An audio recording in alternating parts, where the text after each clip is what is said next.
Um, Welcome to this October 14th, 2020 meeting of the South Coast Youth Safety Partnership. I'm Kathy Murillo, Mayor of Santa Barbara, and thank you, all of you, for what you do for our families, for our children, for our teens and young adults. It is a difficult time for everyone. Saul and I talk all the time. Teen pregnancy is up, street activity is up. I'm looking forward to all the presentations today and the good work, continuing the good work that we're all doing. As a way of doing roll call, I know how I see the squares, and I'll just call on people to say your name and your affiliation. Right, Saul? This isn't the time to share. No, not yet. Yeah, your name, title, and agency. So Ms. Benton, can you start? I'll just go ICF. Thanks. Sure. I'm Holly Benton. I'm Deputy Chief of Probation's Juvenile Services. Esmeralda Estrada. Hi, I'm Esmeralda Estrada. I'm with the Office of Supervisor Doss William. Susan Salcido. Hi, Susan. Good afternoon, Susan Salcido, County Superintendent of Schools. Renee Wheeler, please.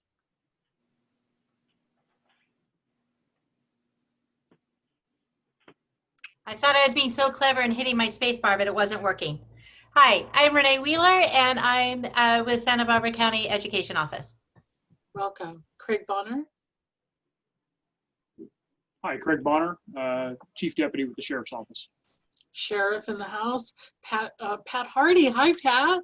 Hi, I'm Pat Hardy. I'm the Executive Director of the Santa Barbara Alternatives to Violence Project. We do workshops for at-risk kids in relationship to the Unified School District. Good to see you. Christina Gonzalez. Hi. Hi, my name is Christina Gonzalez. I'm with Communify, and I'm the Program Support Manager. Nice to see you. Deanna Vallejo. Good afternoon. I'm Deanna Vallejo, Program Officer at the Santa Barbara Foundation. Welcome.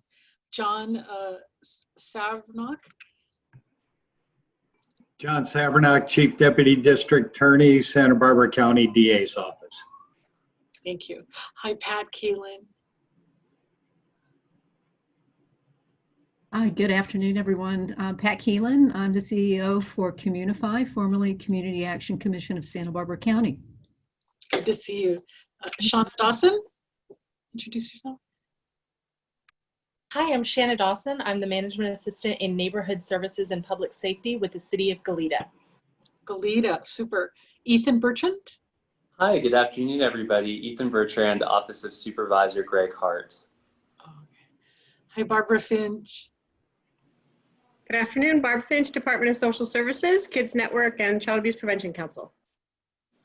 Sarah Elturk, welcome. Hi, Sarah Elturk, Deputy Public Defender from the Juvenile Division. Public Defender. Dr. Jill Sharkey. Hi, Jill Sharkey, Professor in the Department of Counseling, Clinical, and School Psychology at UCSB. Good to see you. Mark Alvarado. Good afternoon, Mark Alvarado with the One Community Bridge Project. I'm the founder. We are a cultural arts organization focusing specifically in the east side and west side of Santa Barbara. Seth Miller. Hello, Seth Miller, Director for Family and Youth Services for Communify. Good to see you all. Hi, Stephen DeLira. Hello, buenas tardes. Good afternoon, everybody. Steve DeLira from Family Service Agency, Santa Barbara County.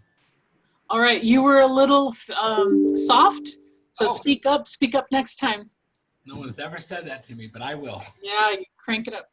Elizabeth Adams, hi, how are you? Hello, good. I'm Elizabeth Adams, Santa Barbara County Education Office, Transitional Youth Services. So our mission is to improve academic outcomes for youth experiencing homelessness or in foster care.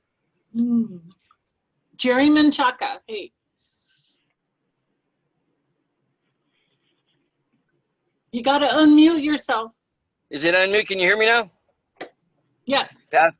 My name is Pastor Jerry Menchaca. I pastor New Beginnings Community Church here in Santa Barbara, California. And hello. Hi. Cynthia Munoz, are you there?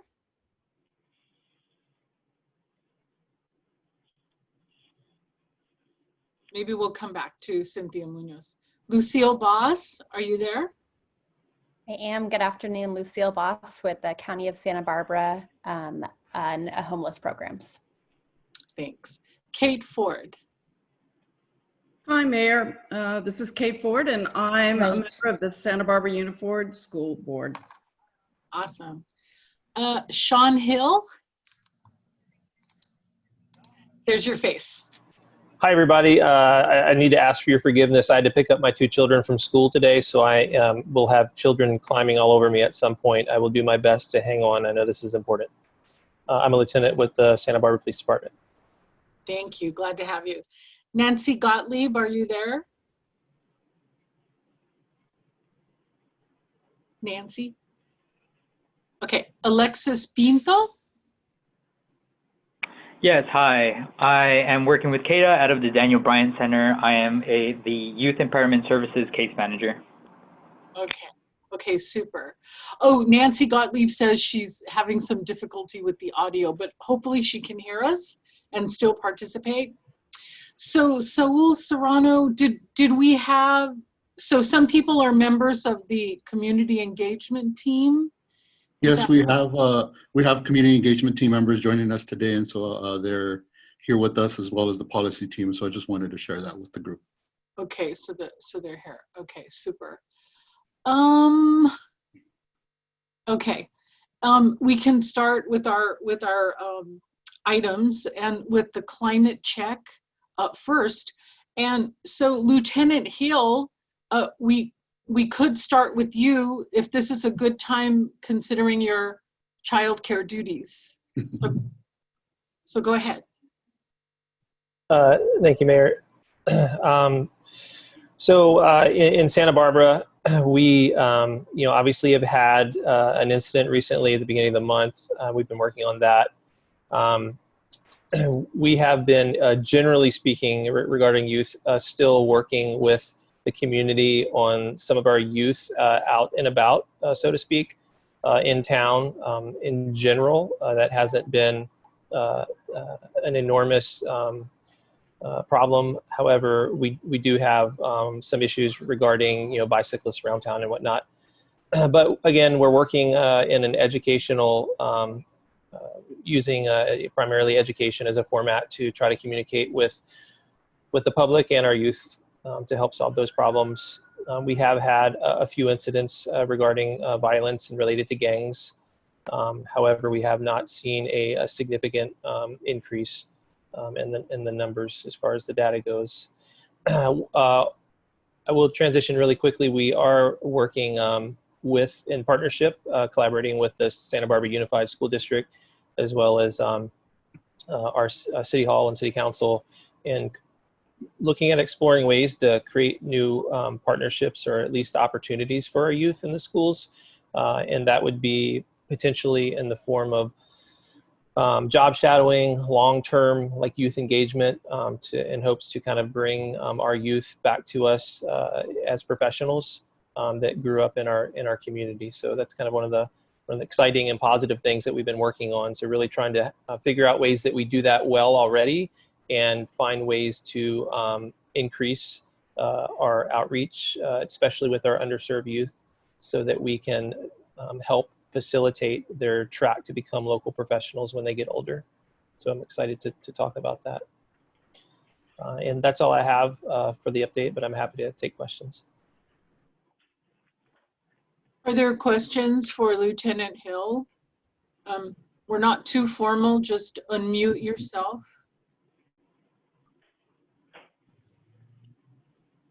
Okay, we can come back if you think of something later. The Sheriff's Department, Chief Bonner, are you ready? You betcha. So very similar with Santa Barbara PD.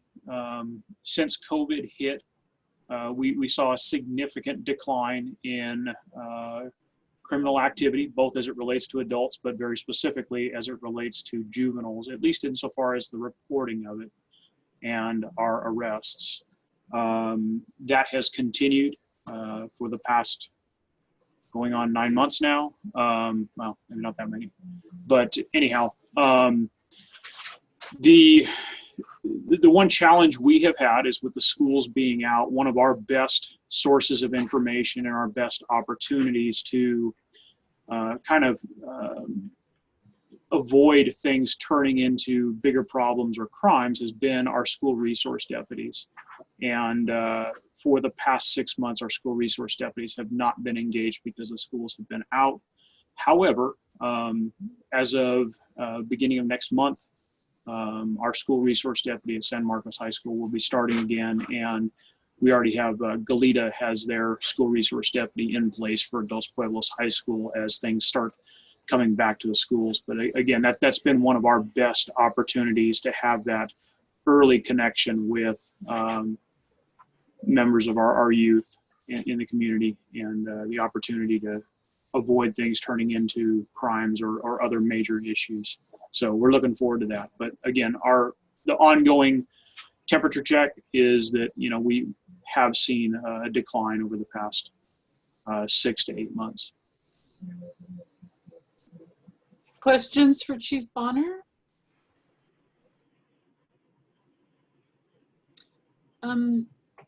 Deputy Chief Benton, ready to go? Absolutely. Similar to the other agencies, we also have seen that decline. We've had a significant ongoing decline in referrals to our agency from law enforcement agencies. We have reopened the Santa Barbara juvenile office that's on Hollister. We have been doing work in the community all along, but that location was closed to walk-in traffic for pretty much the duration of the pandemic thus far. So that location has reopened for walk-ins. In part, thanks to the effort of the community engagement team, which is a subgroup of this policy council, we've had a great resource effort in terms of being able to give parents and youth resources in the community, and also to be able to refer them to no-cost services and to places where they can do volunteer work for community service hours, which has been a great benefit both to the youth and the families. And I would say that the other big challenge that we have noticed is our youth are struggling with Zoom school. They really are challenged in some cases to participate and to stay focused, which I think is a universal experience. I think, all youth are experiencing that, but some of our kids have particular challenges. So we've been working with them, making connections with the schools. We know the schools have done significant outreach on these issues. And, it just continues to be a struggle for some of these youth. So, and I'm happy to take any questions. Questions? Anybody? This is Nancy Gottlieb. Are you actually seeing clients at the probation office now? Yes, we are. Oh, you are? Oh, good. Okay. Thanks. Hi, this is Pat.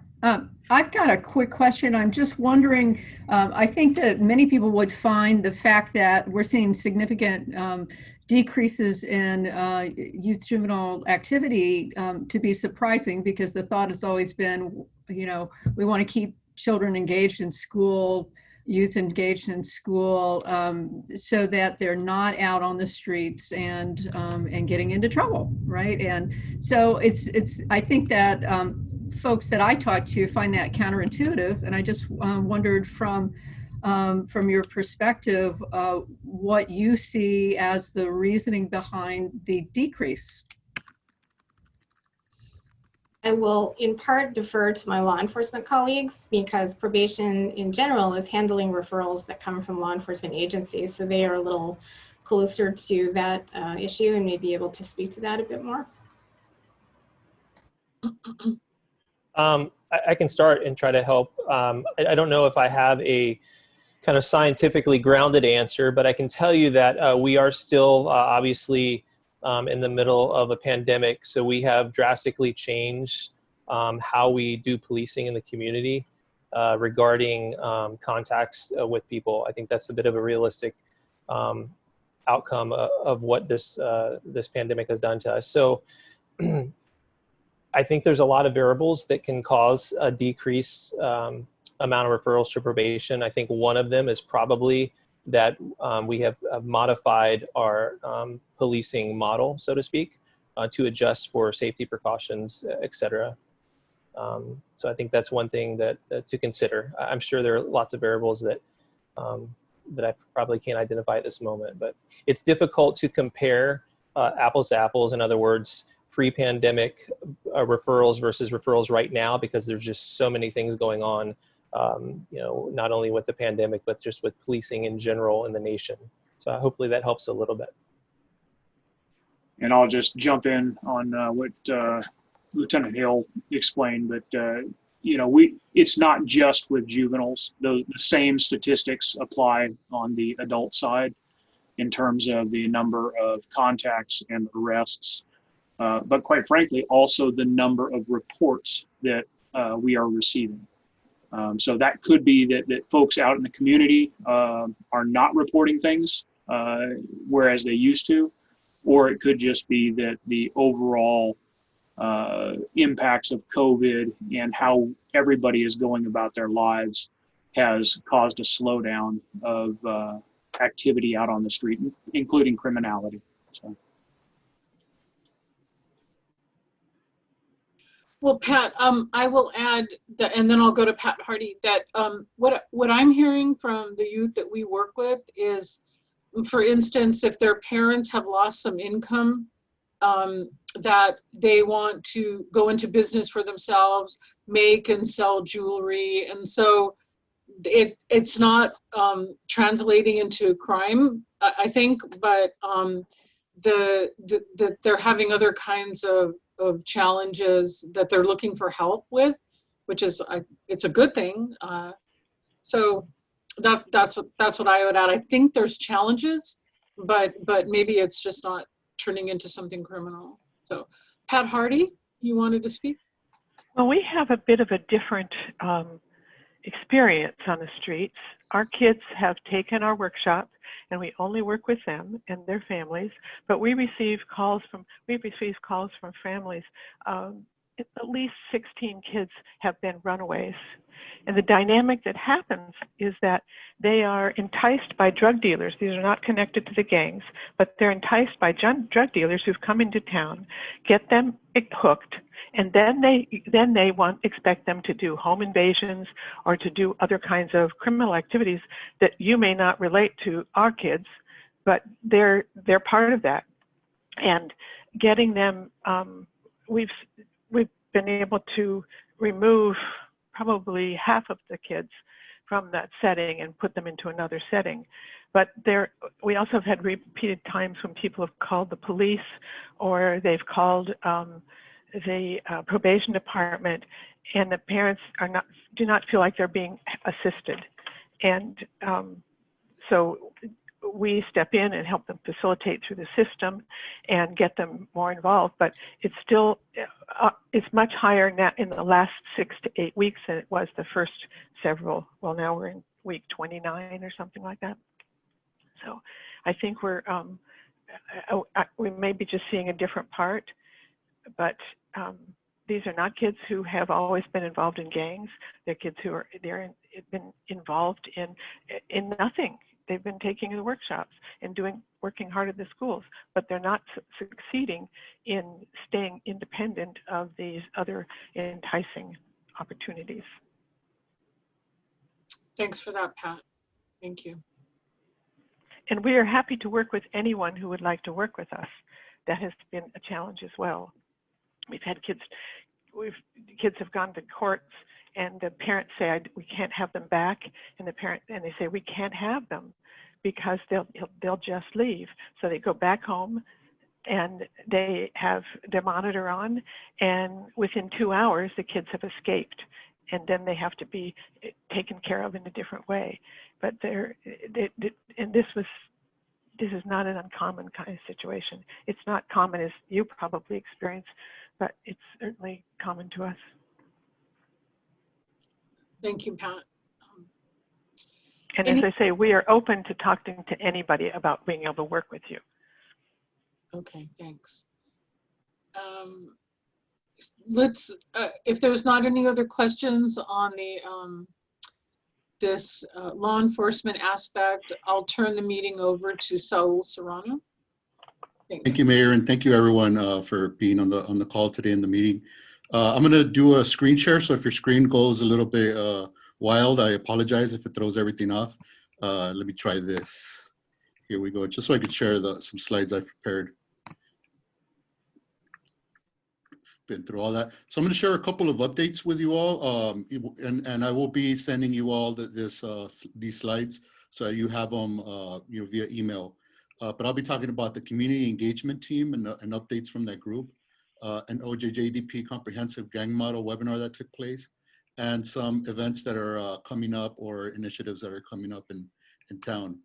And I was actually going to start with a climate check or my own updates of what we are hearing from providers, from community and parents, and much to what Mayor mentioned earlier, pregnancies is something that we continue to hear, especially at our continuation schools.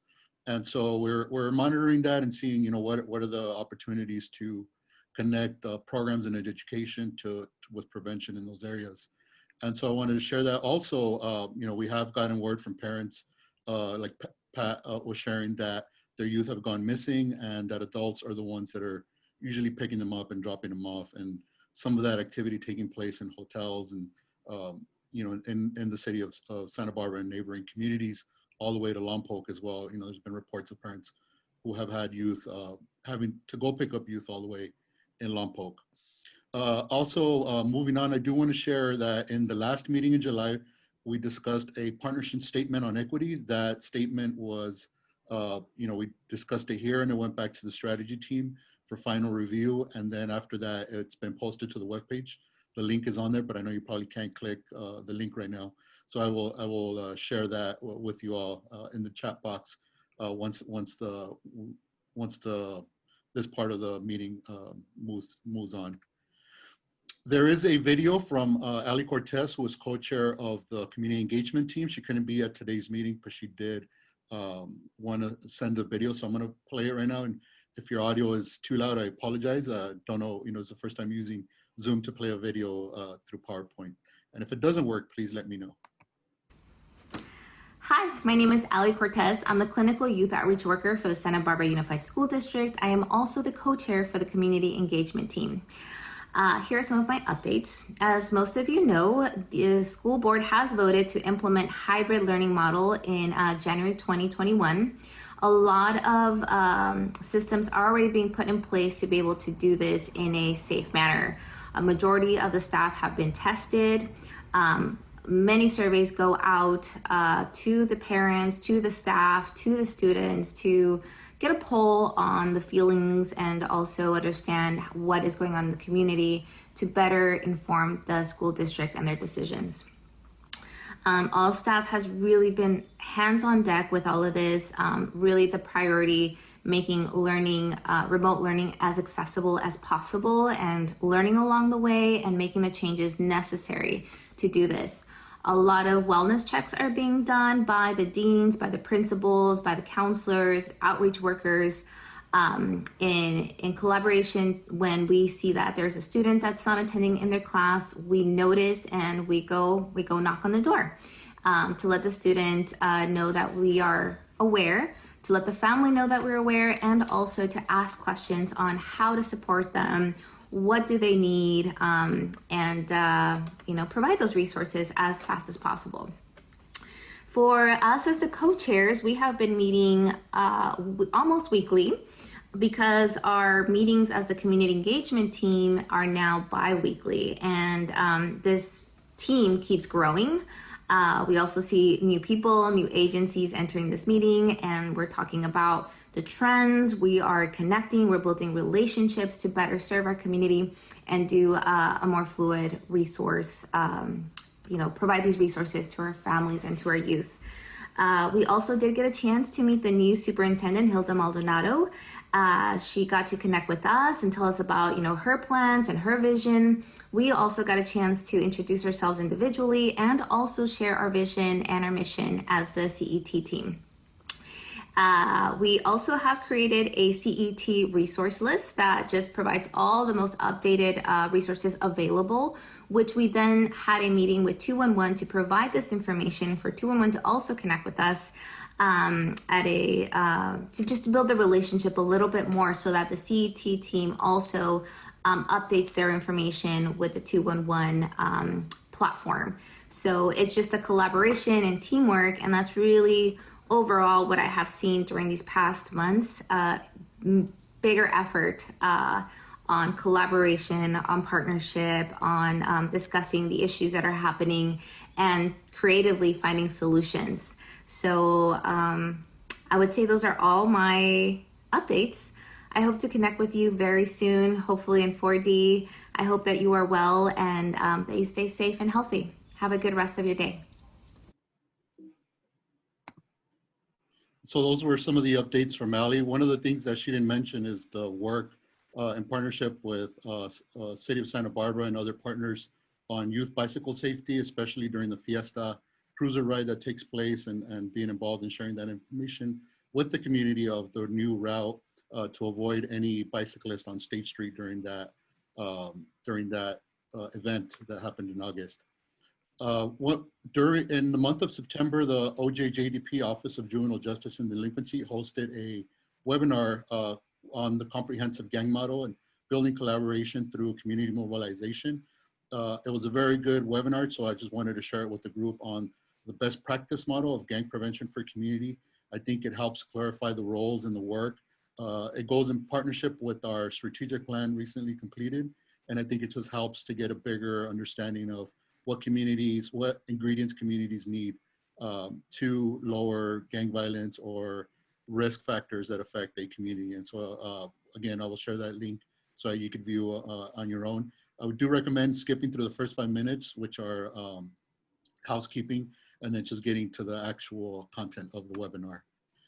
I also wanted to share, and I see Elizabeth here, the Santa Barbara County Office Education Office Transitional Youth Services is hosting a summit on October 28th. The registration link is on there from 8:30 to 4:30 with Father Greg Boyle as the keynote, and Superintendent Susan Salcido also delivering words that day and connecting with community. It is open to youth, parents, and community providers as well as other members of the community. So just wanted to share that information with you all. The following day, on Thursday, October 29th, the California Violence Prevention Network is hosting a statewide meeting with all the other communities that have an organization or project like ours. And so that registration is also open, and that link will be in the slides. It is free webinar. It'll be an hour and a half, but it'll be talking with other communities throughout California about COVID, the challenges, youth safety or community safety, as well as the calls, what communities are doing with the calls for police reform and racial injustice will be part of the webinar on October 29th.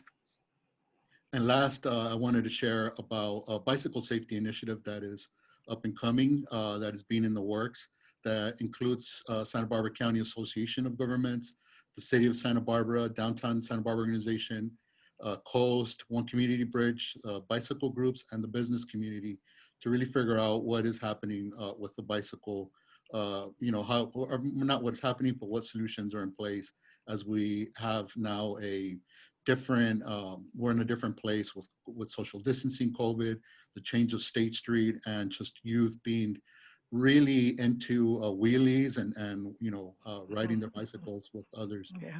And so, those are things that I think are important for us to be aware. There are a few people here in the meeting. I'll stop the screen sharing, both from county office if they want to share comments on the upcoming meeting or the bicycle initiative with the group. And so I think, Elizabeth Adams is on, and you'd like to share any additional comments on the event coming up, the Youth Summit, this will probably be the time. Yes, so just a couple of things that are on the main flyer. If you go to the website, that I would like to add. One, if you are a licensed therapist, you will receive 6 continuing education units for attending the event. There will also be, for those of you who work with families, if you can share this out to your families, there will be live real-time interpretation happening in the parent and the student workshops that day. Throughout the entire event, we will also have licensed therapists available if anybody has anything that comes up for them that day. Some of them are pretty heavy topics, so that will be provided. And we really want the community as a whole, so anyone who works with youth, whoever is around youth at all, to attend this, whether you're an attorney, social worker, probation officer, educator, whatever your role is, there's a specific track for you that day to learn trauma-informed practices, what students' education rights are and how you can support them, and so much more. There's just so much going on. We have an amazing group of presenters, including a youth panel that morning that will be sharing about their lived experiences in our foster care system or their experiences in homelessness. So there's a lot going on. Please check out the website and share it to anyone and everyone you know. This is online? You're muted, Elizabeth. Oh, Yes, sorry, my button doesn't always work. Yes, it's an entirely virtual event. So for parents too, there's a lot of flexibility. If they can't attend the entire day, they can pop in and attend when they're available. Great, thank you. Thank you, Elizabeth. And with regards to bicycle, I think Mark, is working closer with the groups. Is there any thing you'd like to add for the bicycle initiative, Mark? Yeah, I appreciate you putting this on the agenda. I think it's really important and ties into the work that you all are doing. So what's transpired, and I guess I'll go back a little bit, there has been a lot of issues, as you all know, with the conflict between bicycles and State Street and the merchants, and the behavior of some of the kids on the bikes, which isn't acceptable at all. But what's been an interesting happenstance, even prior to the closing of State Street, the kids from both the east side and west side were converging on State Street and meeting and showing off each other's bikes, showing off tricks, the wheelies and all of that. And it's kind of been the first time in a long time that we've seen kids from the opposite sides of town come together, and not the east side kids stay on one side of State and the west side on the other and throw mad looks at each other. Now they're kind of engaging with each other through the concept of biking. So that's a good thing, right? However, we have this issue with the conflict of what's going on with the State Street closure. So as Saul mentioned, the groups that have come together, we've named ourselves the Downtown Youth Bicycle Initiative. And really what we're trying to do is develop a comprehensive outreach component to really work with these children, one under the mentorship model with those adult bike riders that are already riding with the kids. The kids really respect those adult bike riders, and so we feel we can build a mentorship model with that group and create an umbrella so that the group can work with social service providers, schools, law enforcement, to really gauge who those kids are that are really exhibiting that bad behavior. Because what we want to do is to have the group become kind of self-policing and hold each other accountable for behavior out when they're out riding their bikes. And as you've all pretty much have seen, I've seen it, we've all seen it, at some point in times, it really becomes very dangerous the way that the kids just ride around town without really paying attention to traffic rules and what have you. So we need to figure out a way to bring that together. So one of the strategies is to identify open spaces, public or private spaces, where we can build recreational tracks where they can do their tricks, similar to what we saw with skateboarding 10, 15 years ago. You know, when we built the skate park down on the beach, people said, oh, kids won't use it. Well, no, lo and behold, look at it. It's one of the most popular places for kids to skate. So we're really trying to develop this program. So we're going to kick it off with a forum with the downtown businesses early next month. And we're going to meet specifically with the downtown businesses to introduce these concepts and start building that bridge with the downtown businesses, because they're most affected by the bicycle youth. And then we hope to bring this before City Council and get some support and really build this. And this is really being taken on by the Bicycle Coalition, Coast, and BC Central. Those are the lead agencies that are really trying to get in front of this and take the leadership role. They have the capacity to do that. We are just coming in as service providers. Kent Epperson with the CAG Transportation, Saul with this group. I mean, we're just coming in to support this effort so they have as much capacity as possible in order to really address it and really work with the schools too. That's really an important piece of this, is working with the schools to help identify those youth and also work with those parents. Thank you, Mark. And so in closing in my section, I just want to, share that it's been, a lot is going on and a lot will continue to happen in regards to convenings, partnerships. With the community engagement team, it's been an honor to meet with them every other week and continue to build those partnerships that are now, leading to collaboration amongst organizations and work. With that, we're also surveying and assessing what programs are open or going to be reopening. The first one, I do want to acknowledge that the Santa Barbara Police Activities League is now having limited in-person programming. And so they were one of the first programs we want to learn, how it's going and share that with our other programs. And so with that, just want to— So real quick, if I could, so I'll hate to interrupt you, but I just would be remiss if I didn't also mention that Representatives Gutierrez, Oscar, and Alejandra are both engaged in this effort too. Specifically, Oscar Gutierrez has been kind of in the beginning of this in trying to help develop this effort. So I'd be remiss if I didn't mention their names. Thank you, Mark. And those are my updates. There's probably a lot more, but if you have questions or other things you want to know, just let me know and I can share some of that. Thank you, Mayor. Back to you. Thank you. Thank you very much for working with the youth. And I think people have back to the bicycle situation, everyone's trying to hold them close, hold them center, and not criminalize their activities. So thanks for your good work, Mr. Alvarado, and everyone else. And I do give Oscar Gutierrez a lot of credit for launching that partnership and everybody who's jumped on board. Yay. Item D, Santa Barbara County Juvenile Probation, the Whole Youth Project. Thank you. All right, first let me see if I can share my screen. There we go. Can everybody see that? Yes. Well, okay. So some of you will have seen a version of this presentation before if you attend the Juvenile Justice Coordinating Council. I'm going to try to be a little more brief here than I was there. I'm presenting about the Whole Youth Project, which is a project that is designed to assist agencies working with youth, with serving youth across a wide spectrum of sexual orientation and gender identity. First things first, we have to talk about terminology whenever I make a presentation so that all of the many acronyms are clear. GNCT stands for Gender Nonconforming and Transgender, which is about gender identity. And LGBTQ stands for lesbian, gay, bisexual, and questioning, which is about sexual orientation.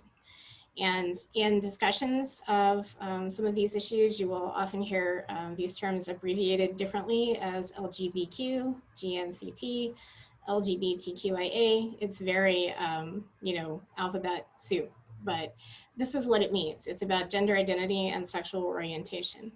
And when we talk about the data and serving youth, we often refer to it as the SOGI, which stands for sexual orientation, gender identity, and expression. So let me back up. So the Whole Youth Project is actually sponsored by Cirrus Policy Research. And their objective is that they want youth to be seen and valued for who they are as a whole person. We sometimes have a tendency as youth serving agencies to put youth in boxes. We talk about their home, single parent home. We talk about their mental health. Do they have a conduct disorder? We talk about them as being juvenile justice involved. Are they in a gang? But many of these things are labels, and labels are not productive in terms of serving youth and assisting youth. What is productive is understanding them as a whole person. And that is really what this particular project is about. It recognizes that there is a segment of youth population that is involved with juvenile justice that tends to be underserved and sometimes invisible because we don't ask the right questions or because we don't have the right services for them. So they are working with juvenile justice systems across the country to collect some of this information on sexual orientation, gender identity, and gender expression. And the idea is, you know, if you have a better idea of the population that you're serving and what their very specific needs are, you will be able to identify, you know, what the actual needs of that child are. What are the multiple aspects of their identity that need to be addressed?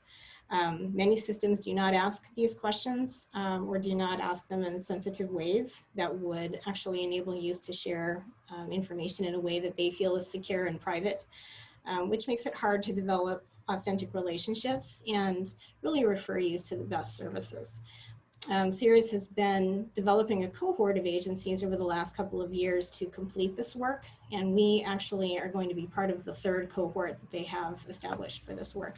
So we're building on work that has already been done, which we're implementing here. Why is this project necessary? Well, because as I said, this population tends to be underreported and underserved, particularly in juvenile justice settings. There are sometimes cultural responsiveness issues that are involved in asking these questions. And if you ask them badly, you will get bad responses. You will get defensiveness. You will see youth withdraw. They will not trust and will not want to share any information that could assist in helping them. Agency staff who bring their own biases, issues, awkwardness to processes sometimes are unsure of terminology, how to ask questions, what would be appropriate. And so part of what this project does is help to teach staff how to ask questions in a sensitive and appropriate way. There can be misunderstandings between agency staff if they you know, may broach a topic in a way that's awkward or inappropriate.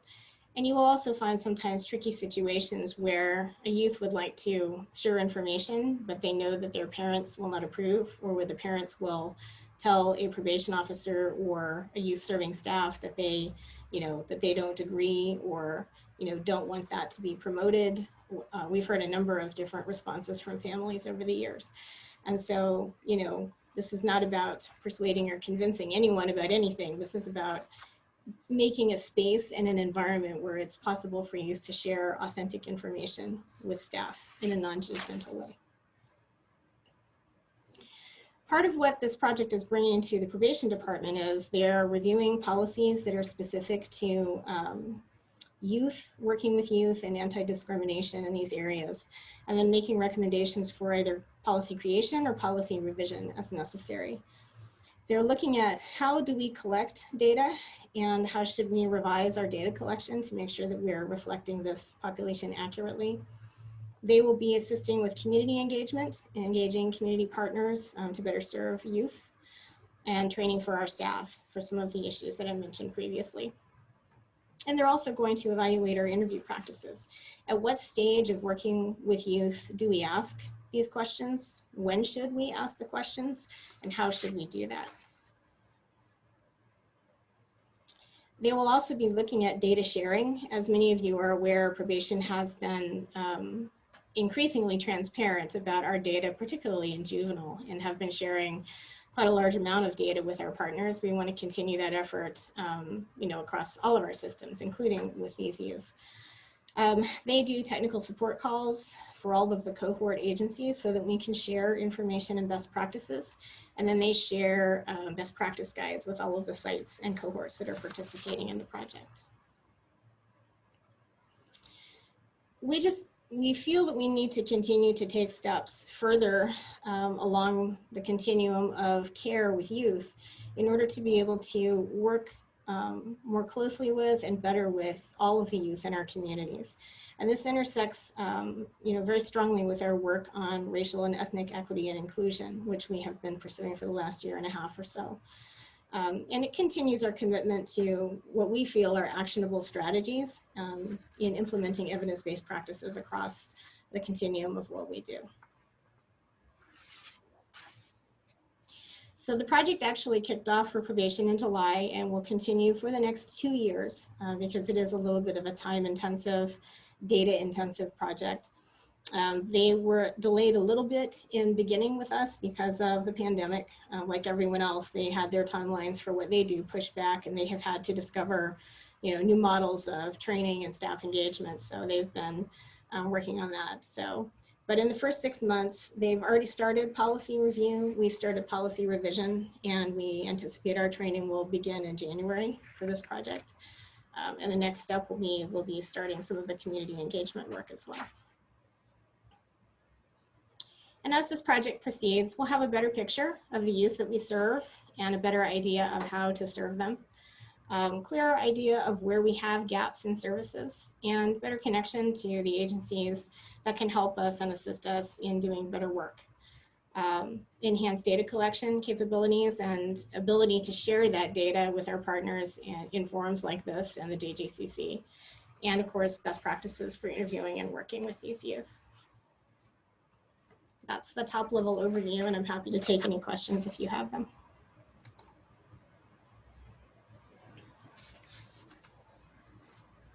Is there a consideration for working with the families? Because I know for a lot of youth, like even the family members are clueless or have no conception of how to work with their own youth. Is that part of your consideration for services or interventions? Yes. 2 pieces to that. One is that, as I mentioned before, sometimes there is a cultural responsiveness piece that goes along with this. And there are some models, one in particular called the Family Assistance Project, which is about answering questions for family and helping family to understand why support of their youth is important. It's not about persuading or changing anyone's views. It's about helping the family to support a child. And that really is what it's about. And this particular project, especially in the first year, is a little bit more technically focused. But as we sort of put those technical pieces into place, we expect that we'll be able to deepen and broaden the response to the family. I think it's so great you're doing this. And I just learned of a website where you can practice the different pronouns. So I just think it's great, really. Thank you. We're excited about it. Yeah, really, it's very, very forward thinking. Deputy Chief Benson, I think there's some kudos and comments in the chat box section. Just people saying great project for the probation department to lead. Thank you. Any other questions on this?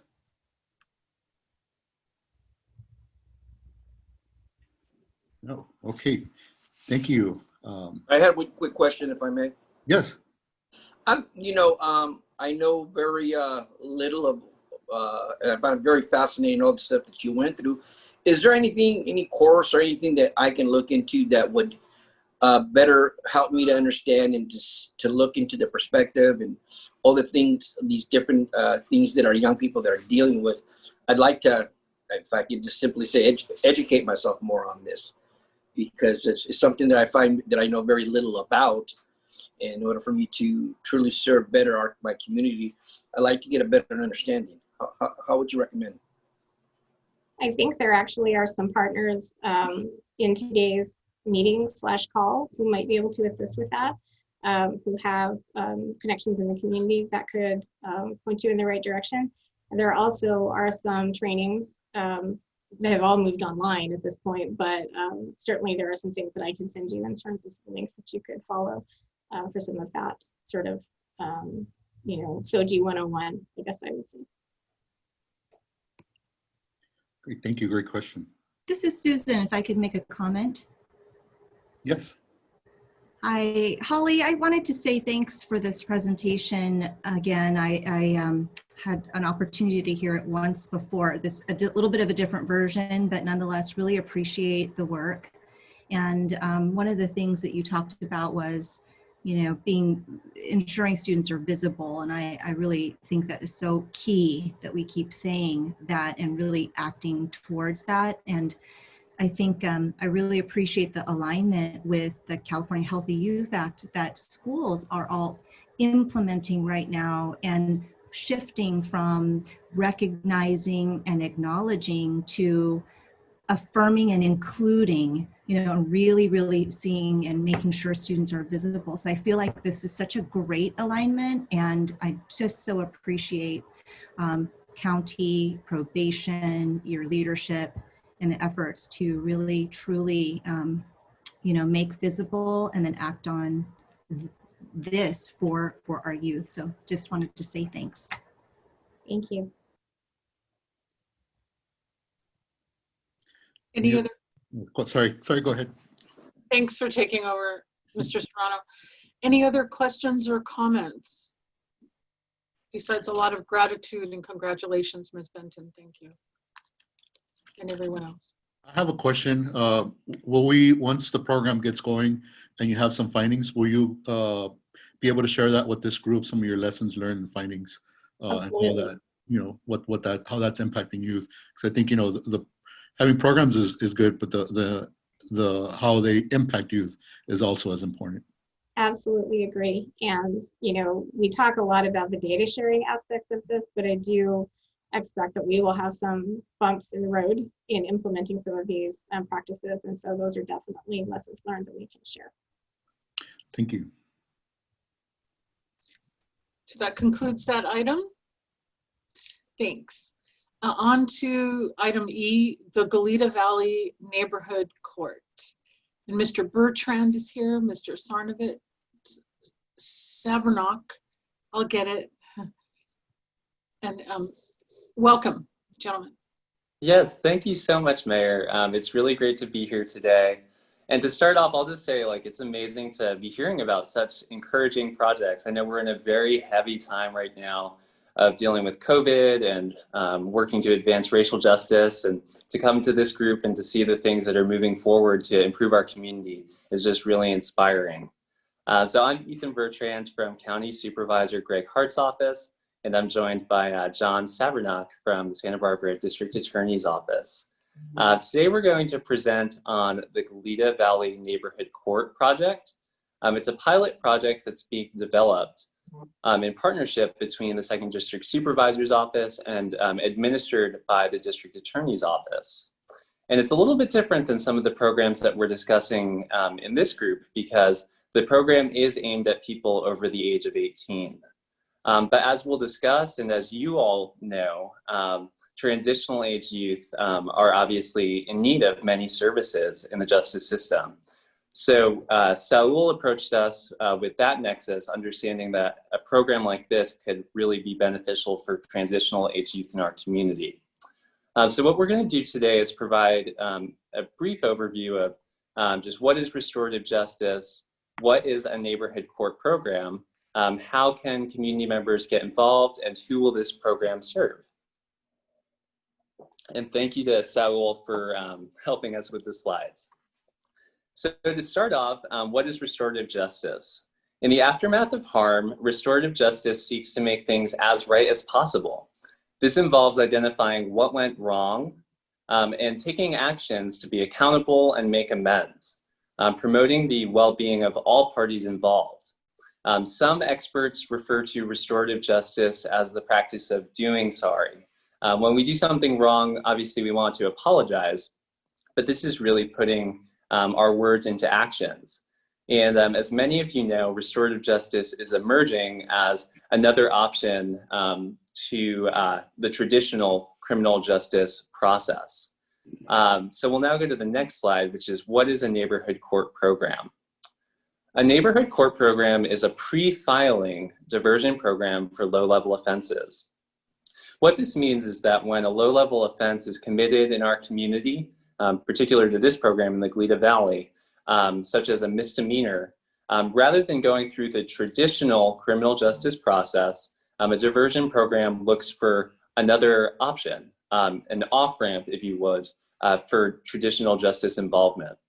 So with a neighborhood court program, when someone is arrested or cited in the Goleta Valley for most misdemeanor offenses, they would have the opportunity to meet with the neighborhood court rather than going to traditional court.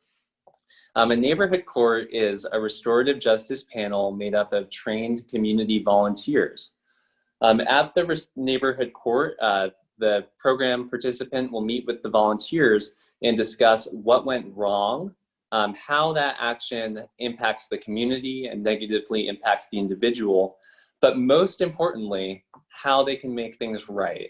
Like I said before, with restorative justice, we want to focus on accountability, and we want to focus on meeting the needs of those who have been harmed, but also recognizing the potential for the person who has committed the harm or the violation to successfully move forward and to give back to the community.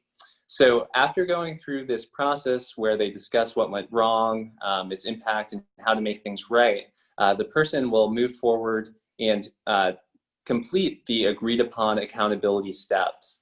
This can look like community service, writing letters of apology, educational programs, civic engagement, and other opportunities aimed at accountability, but also recognizing that person's potential and building the relationships between that person and our community. So that's the basics of the neighborhood court model. And I'm now going to pass this on to John Savernock to talk about what this looks like from the DA's office and who this program is going to serve. Basically what we're looking at, and I apologize in advance, I have a bad speaker and have to get close. So you will all be subjected to my huge forehead. The program will initially it will encompass most misdemeanors. There are certain exclusions, domestic violence, DUIs, certain traffic offenses, offenses involving weapons, registerable sex offenses, but the vast majority of misdemeanors will be involved. And it's generally designed for people without significant criminal histories. And this is, I think, where the transitional youth will be really involved in this. Those people that are entering the criminal justice system for the first time in their life are some of the people we think can most benefit from this type of program. And it's designed to make the individual that participates in the program become aware of not only the harm that they did, but also become aware that they can be an asset in the community.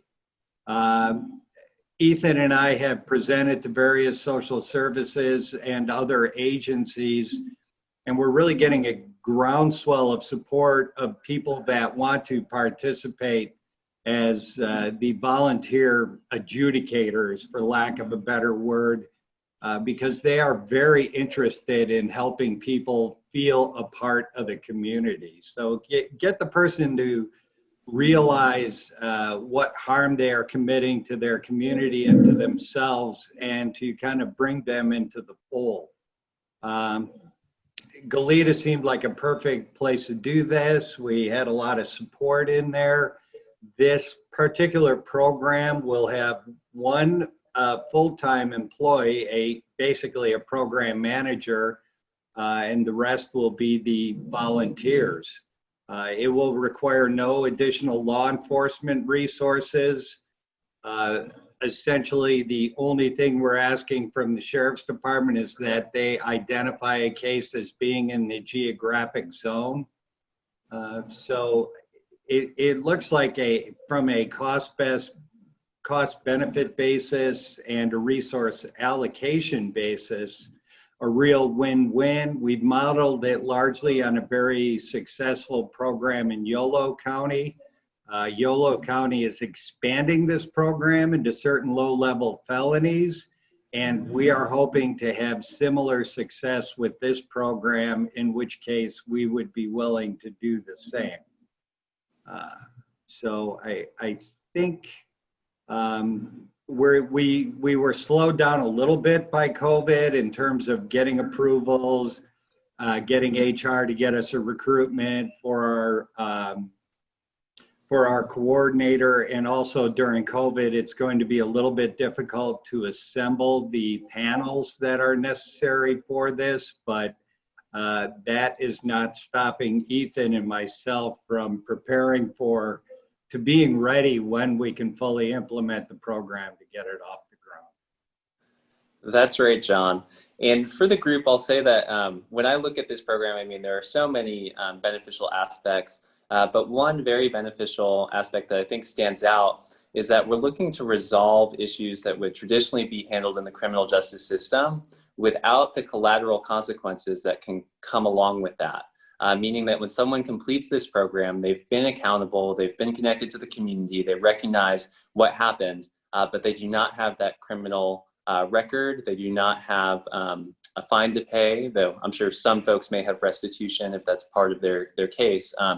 But all that to say that they come out without the stigma or collateral consequences of criminal justice involvement while still making amends with the community. And that's really what we're looking to achieve here. We're looking to involve community members in advancing public safety. And on this last side, we see how can the community get involved. So first is the volunteer opportunity, as John mentioned, serving as a neighborhood court panelist.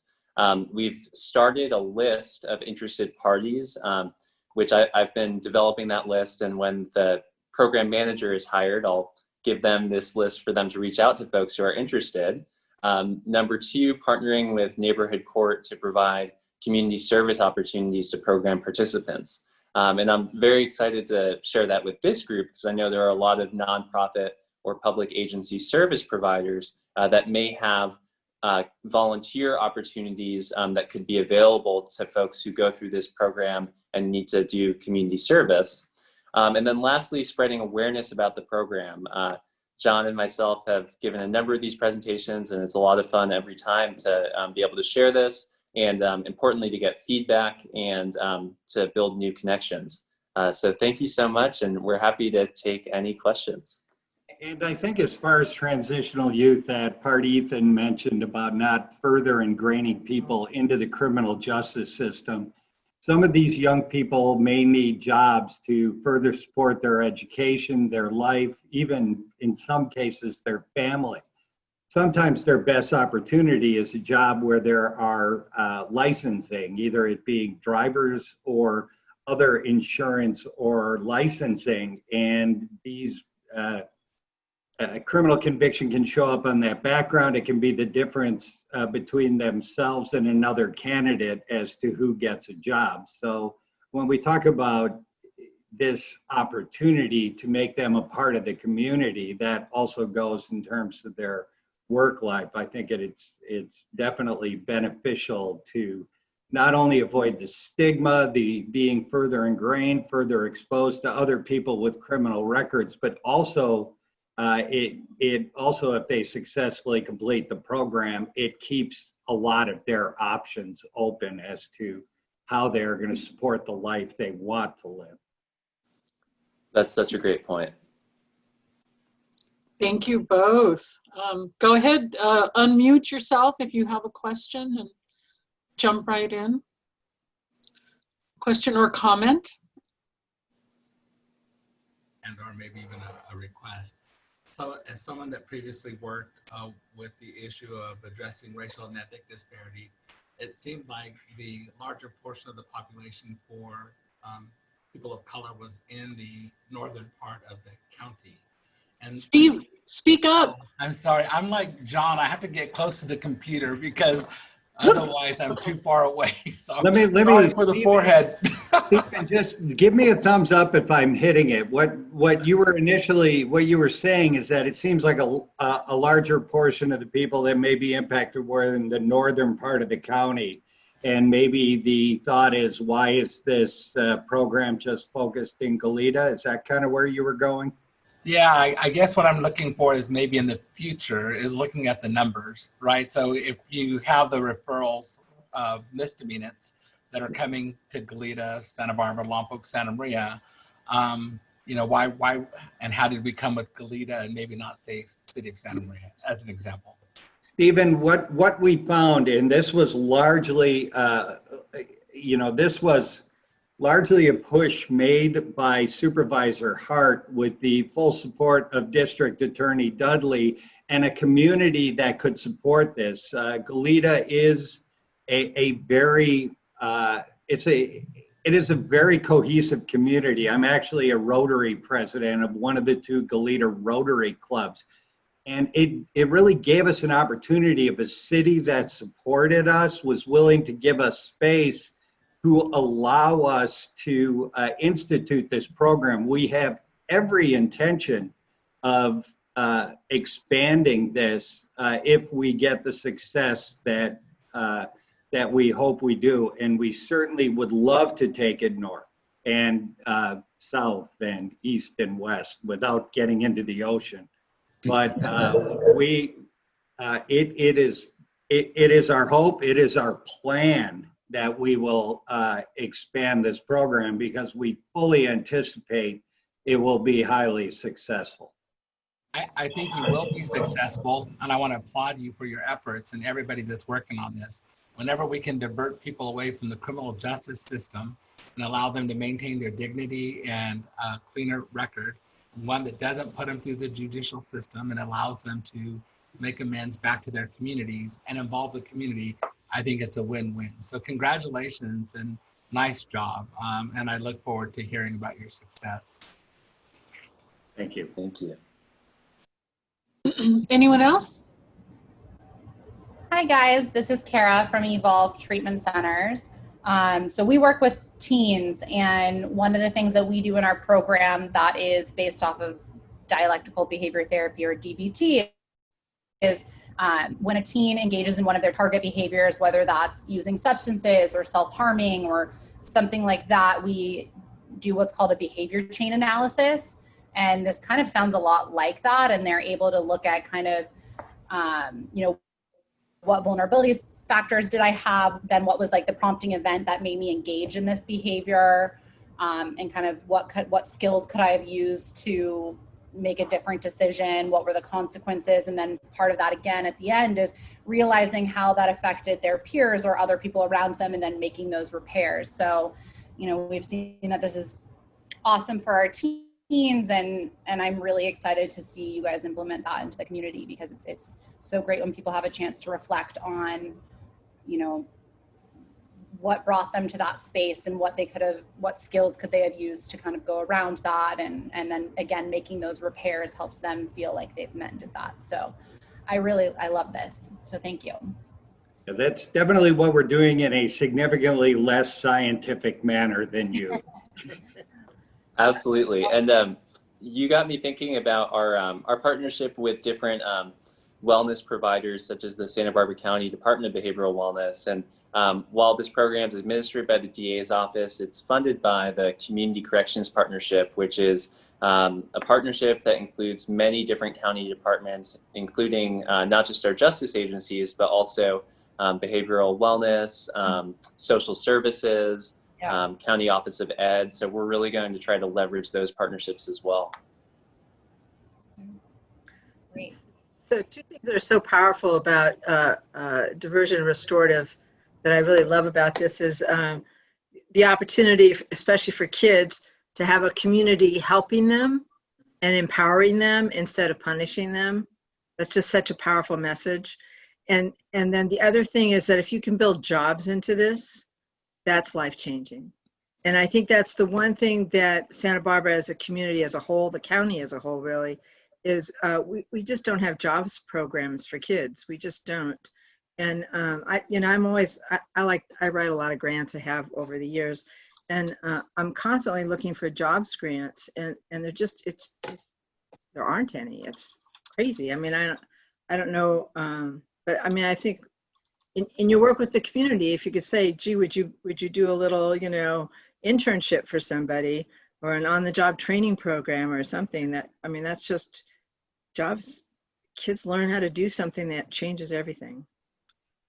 And a lot of the people that are looking to volunteer to be panelists are business people in Goleta.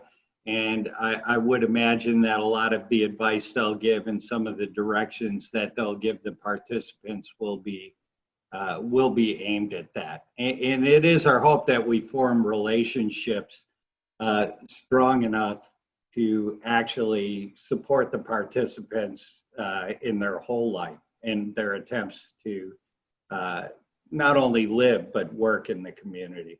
If the business owners will give them a space to work, then you just need behavioral wellness or some of these agencies to do job coaching so that they're safe on the job. But, you know, I mean, I'm sure you can work out the bugs. And we are definitely, as part of this program, as the program evolves, it really leaves it open to the members of the jury. It's a little bit like, you know, familiar with the teen court model, but this takes it to another level. The neighborhood panelists have a broad range of areas where they can direct the individual. And part of that could be job training. Part of it, most assuredly for transitional youth, will be to continue in school, to go to school, to complete your education. So it's basically takes a very common sense approach from people who have been successful in the community as to how they think the individual coming before them could be successful, could change the problems they're having into a positive for themselves, which then benefits the community. Very exciting. It'll be interesting to see how it evolves. It certainly will be for Ethan and I. And if I see any cool grants, I'll push them your way. Oh, please do. Let us know. Thank you for that, Nancy. Very exciting. I did give Ethan a call a couple of months ago trying to take the Black Lives Matter awareness to that level of, hey, there's so much we can do within the criminal justice system, and really make it holistic. We're already talking about resources that can help people rather than punish them. So really, really glad, Saul, that you put these two gentlemen and their program on the agenda for us, and we'll have them back to give us an update. Is there any other questions or comments? We have one more formal thing on our agenda. Okay, we'll go to Lucille Boss, the wonderful Lucille, Santa Barbara County's 100-day challenge to end youth homelessness. Thank you, Mayor. I'm going to share my screen, so hopefully everybody can see this now. Yes. Yes. Thank you. So I'm going to share what we've presented during our sustainability workshop, which is today and tomorrow. So you have kind of the general overview. I think when I initially presented the 100-day challenge, it was before the midpoint. So we've got some updates for you. So initially we did a media release just about kind of the goals and the partners who are engaged, and we'll be doing a follow-up one with the final data and next steps after the sustainability workshop. The work doesn't end at 100 days, it continues just in different ways. But our initial goal was that in 100 days we will house 50 youth, with 100% of the youth on the by name list assigned a housing navigator. And at least 75% of the youth housed with a housing intervention accepting case management with an individual service and housing retention plan. And I will say, I think that the initial wish of the team was that we go for housing 20 or 25 youth. So I'm really glad that we pushed to the 50 youth. So we're trying to figure out how will we do this. So luckily, with the assistance of Homebase and Rapid Results Institutes, our coaches, they had a structure for different work streams. So we had one group working on housing resources. They sent out landlord letters and developed ads. Workstream 2 worked on supportive services and hosted a training and developed a resource guide. Workstream 3 focused on data and tracking with new MOUs, referrals, and youth surveys. And the fourth workstream was the cross-system collaboration, and they worked on doing presentations to different networks like this one. I'll do a rewind to the midpoint review as well. So at day 50, the coaches asked us to come up with 3 to 4 accomplishments and 3 to 4 roadblocks. We did not follow those instructions. Instead, we came up with 15 to 20 of each. But I'll highlight just a few of the accomplishments, how we were feeling at day 50. We really liked that we were able to work together in a space and opportunity that to establish new partnerships. So a lot of times I think in our county, we have one physical meeting place and then somebody has to call in or there are tech issues, but this really helped. It really helped that we were all on Zoom and we got to work with different types of partners. We had completed a letter. We were all learning a whole lot about the homeless response system. We felt like we were building capacity. We developed a training. And at that point, we had housed a total of 21, which was exciting at the midpoint because that's, again, kind of where we were initially aiming or thinking was realistic. And our roadblocks that we acknowledged, we broke down into 4 categories. So first, just balancing regular responsibilities and the work on the challenge. So I think most people who are direct service providers don't work an 8-hour day or a 40-hour week. They work a whole lot more than that. And so trying to balance the work and commitment and assignments from this challenge on top of everything else going on in the world was certainly a challenge. The inability to do in-person outreach and engagement with young people and with one another a roadblock as well. So we're a group of people who like to give high fives and hugs when we're celebrating successes. So we missed that, even though we have the little thumbs up and applause emojis that we can use in Zoom. It's just not the same. Managing information sharing for the new team members and those who missed meetings was a struggle. So we had some people join the team a little bit later on, or they missed a couple of meetings because they were sick, and there's always that kind of catch-up period, so that was a challenge. And then last but certainly not least, we of course need to find more landlords and housing units. So even when we have funding, that can be a challenge. What did we learn about our current system?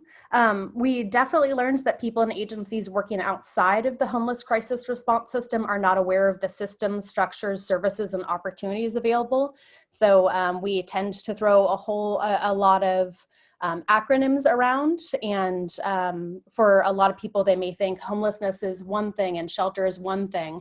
There are many different types of housing interventions. So we spent a lot of time just catching everybody up to get a better understanding of what structures and services are already available. We learned the importance of what we already knew, that it's critical to have timely, accurate data entry in HMIS, which is the Homeless Management Information System. So we were recording and reporting data every other week, and we'd find that sometimes people would be reporting things 3 days after somebody had moved in. So that skewed the data a little bit. So really important to have that on time. And of course, we already knew that the lack of units was a challenge, but this effort reaffirmed our understanding that funding isn't the only challenge. Even if you have all the funding in the world, we need willing partners and landlords and people to push on the potential partners and landlords to get folks moved in. Some of our new tools and innovations, so they asked us, what did we try and what do we think that will continue? So landlord engagement letters, I want to give a huge thank you to Elizabeth and her team at County Ed Office, the Transitional Youth Services, and Fighting Back Santa Maria Valley.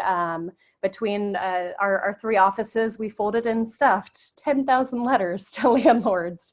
And also thank you to Youth and Family Services from the Channel Islands YMCA for figuring out the list and working with our coach to cull it down from 60,000 property owners down to 10,000 so it could work in our budget. And we've gotten a few responses already and we're awaiting more. Another tool and innovation was a youth-specific COVID-19 resource guide. We'll need to adapt and update this, but we acknowledge that a lot of times as case managers, we're handing people a dozen different flyers and saying, here's all the information, good luck, contact all of them. And that's not super effective. So we wanted to have one place where we had all of the current information, especially considering COVID-19 differences in schedules. And then we wanted to actually thank San Bernardino. They gave us a great tip on a youth survey that we started doing just a couple of weeks ago. So as we're easing into building rapport with youth who may be at imminent risk of homelessness or just at general risk of housing insecurity or homelessness, we want to make sure that we're building that relationship with them before getting into all the detailed assessments. So the youth survey will certainly help out with that. How was this effort different than the previous 100 days or the previous 5 years? A couple of key things. Well, the virtual world has its challenges. It also made participation, it also made participation more equitable. We had participation from a variety of agencies throughout the county. So I mentioned that with Zoom, that we were able to get a lot more people engaged because everybody was available. And I'm gonna, if you give me just a minute, I'm sorry. When I got a phone call, my screen got a little wild. Okay, can everybody see the screen with Aquafina? So we, another piece of the effort that was different was that we got to meet new people and learn about the services offered through their work and about their personal and professional strengths. So it was incredible to watch people figure out what they needed to learn and then learn it and accomplish their goals using their new personal and professional strengths. So drum roll, how did we do? We were super successful.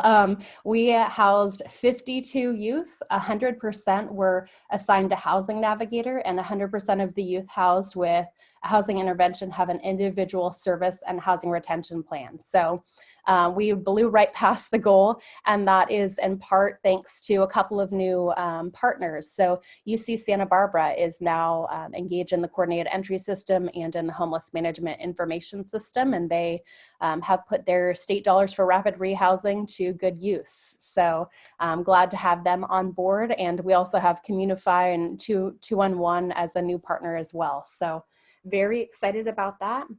And then the last slide, so I was a co-team lead with Emily Allen from Home for Good Santa Barbara County and Northern Santa Barbara County United Way. So if anybody has any questions, then they are welcome to reach out. And that's it. Thank you. Wow, congratulations. Any questions or comments for Lucille on this effort? I have a comment. I just want to thank the group, and being in the juvenile, in this world and going into the world of youth homelessness, I had no idea what I was getting into or what it was or how it even functions, the programs that work with that population. And so it was I enjoyed learning new things and just being welcome to that group and partnering and sharing resources from our groups in the partnership with the groups that are part of the 100-day challenge.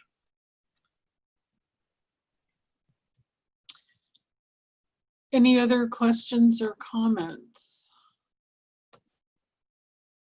Lucille, thank you so much for this shot in the arm today. Our whole meeting has been full of such good stuff. And Saul, you and I have been doing this, and a lot of you, for many years now, and things kind of got quiet. And this has just been a really uplifting meeting today. Anybody else? Lucille, thank you so much for that, and we'll stay in touch with you. We run into you all over the place doing different stuff. And we'll move to the public comment period. Saul, do you have the attendees? Is there anyone raising their hand from the public? There's nobody raising their hand, but I had one comment with the 100-day challenge, and that is that the work is not over. There's still next steps that are being worked out today and tomorrow. Okay. And so there'll be updates and work that you all will get to see later that comes from today and tomorrow. But as far as moving on to public comment, there is no attendees. Everyone is in the panelist section here.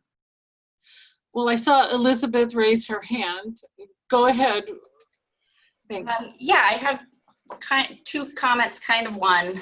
Now that we've moved into the youth safety partnership and kind of away from the, the gang task force, I would love to hear during the climate check a report from social services on the number of youth who have been detained by social services and put into the foster care system. And I'd also love to hear from somebody who is an expert on youth homelessness in our community. We have the second highest % of homeless students in the entire state. We have a huge homeless population, and that's a huge, detriment to our youth, very unsafe. So I'd love to hear in that section as well a report on what's happening with youth homelessness in our community. Thank you. Yes, and I don't know if I see Barbara's gears turning, and I don't know if she wants to address a part of that question with regards to Department of Social Service. Yeah, we can certainly, I can speak to our folks in Child Welfare Services about having that part of the report out for this group. I think, yeah, for sure. I mean, part of it, they operate countywide. So if you're just interested in South County data, then that would be important to let them know if you want just the South Coast or if you want the whole county as part of that temperature check. Thanks, Barb. In the chat, someone is asking about the slide presentations being available. It's a pretty big file, right? So I got a copy of it, but it is a big file. We'll send it out and we'll add it to the webpage and then send it out in the link to everyone. Okay. If everybody wants one, it looked like Pat Hardy was asking. So yeah. In the PowerPoints, there are links to various events and meetings happening, so we'll definitely be sharing all that information with everyone. Thanks. So we'll close the public comment period formally, and the next meeting we'll have is January 13th, 2021. We're gonna be okay through the end of the year, everybody? And we'll check back in. Pat Hardy, I will give you a call about what you're finding on the streets. I appreciate what you shared. Anything else for the good of our cause? Everybody vote and encourage everyone you know to vote. Oh, and yeah, and I just found out today that the census is not extended to the count. Maybe you all already know this if you read news. I didn't find out until midday today. The court ruling was yesterday. It's not October 30th, it's tomorrow. It's October 15th. So if you know anyone who's still not counted, or if you're doing any work in that field, it's the end of the day tomorrow. So in case you didn't hear about the census date changing. Good time to do agency all. Tell your clients to do their census. It's a good time to do, everybody. Mayor, before we adjourn, I just want to thank everyone for their time and being here today, and for all the presenters and all the information that was shared, and all those that couldn't make it too. There's a lot of other work. It's not just the work we share here, but we live in a very good community with a lot of good people doing good work. It certainly adds to hopefulness. Yeah, I feel good right now. That's great. Saul and Communify, thank you so much for your administrating this group. Thank you. Meeting adjourned. Thank you.